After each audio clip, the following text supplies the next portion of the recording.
এই ডিজিটাল লেসনে আমরা সংখ্যাকে স্থানীয় মানে বিস্তার করব, তারপরে দুটো সংখ্যাকে মনে মনে কিভাবে যোগ করা যায় সেটা করে দেখব।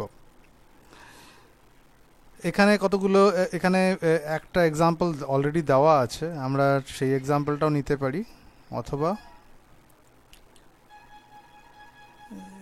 এখানে এক্সাম্পল কতগুলো দেওয়া আছে আমরা এখান থেকেও নিতে পারি, অথবা আমরা একটা নতুন নিতে পারি। আমি ভাবছি একটা নতুন এক্সাম্পল নিয়ে শুরু করব কাজ।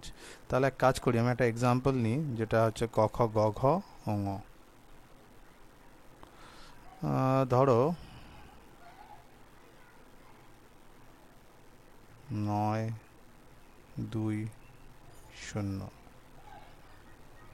প্লাস 449, এটা একটা এক্সাম্পল। আচ্ছা, প্রথমে আমি এখানে দেখা যাচ্ছে যে দুটোই 3 অক্ষরের সংখ্যা। প্রথমে আমরা স্থানীয় মান কোনটার কি লিখে ফেলি। তোমাদের মনে আছে আমি আগের ডিজিটাল লেসনে বলেছিলাম যে প্রথমে আমরা একক থেকে শুরু করি। এককের জন্য আমি এ লিখলাম, এখানেও এটা একক এ, তারপরে আছে দশক, আর তারপর আছে শতক, এদিকেও দশকটা লিখে দিলাম, তারপর আছে হচ্ছে শতক। আচ্ছা, মনে মনে করার জন্য এত কিছু লাগবে না, কিন্তু যেহেতু প্রথমবার সেই জন্য আমি করে দেখাচ্ছি, তারপর তোমরা হয়তো নিজে নিজেই করতে পারবে। এবারে একক দশক শতক যেটা আছে আমরা লিখেছি, সেইভাবে যদি ভেঙে দিই সংখ্যাটাকে, তাহলে দেখা যাক কি হয়। আমি প্রথম যে 920 যে সংখ্যাটা আছে, শতকে আছে 9, তার মানে 9, তারপরে দুটো শূন্য, 9কে মনে আছে 9টা বল তার সঙ্গে দুটো শূন্য দিয়ে গুণ হয়েছিল। আচ্ছা, দশকের ঘরে আছে 2, তাহলে 2 আর একটা শূন্য, আর শেষের ঘরে আছে, আচ্ছা আমি একটু কালার দিয়ে করি তাহলে হয়তো তোমাদের বুঝতে সুবিধা হবে।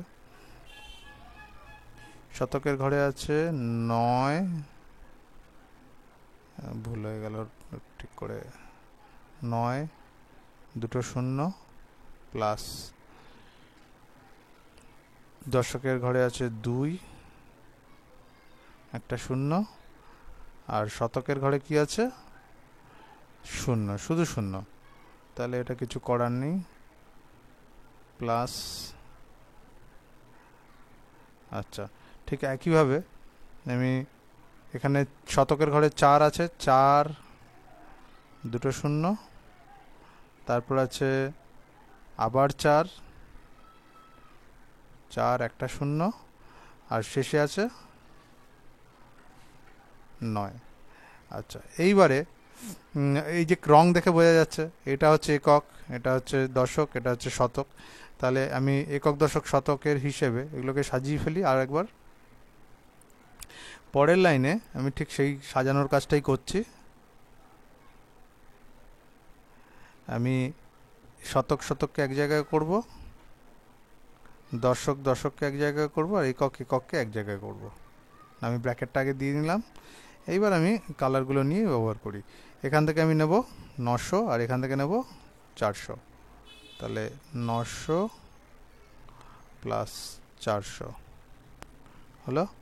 এবার পরেরটায় আমি নেব 20 আর 40, এখান থেকে নেব 20 প্লাস 40, আর এখান থেকে কি নেব, এখান থেকে নেব 0 আর 9, 0 প্লাস 9। এবারে যোগ করে ফেলি, দেখি কি হচ্ছে। যোগ করলে হচ্ছে 9 আর 400, 9 আর 4 13, 13-র সঙ্গে দুটো শূন্য, তাহলে হচ্ছে 1300।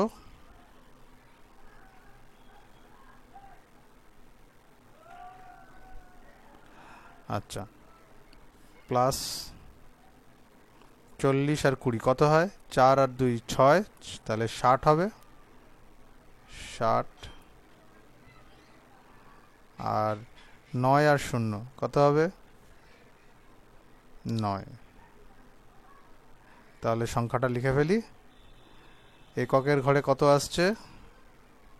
এটা একক, দশক, শতক আর হাজার। এইটা হচ্ছে হাজারের ঘরে গেছে, আর শতকের ঘরে গেছে এই 3। ঠিক আছে, তাহলে লিখে ফেললাম সংখ্যাটাকে, 1 3 6 9।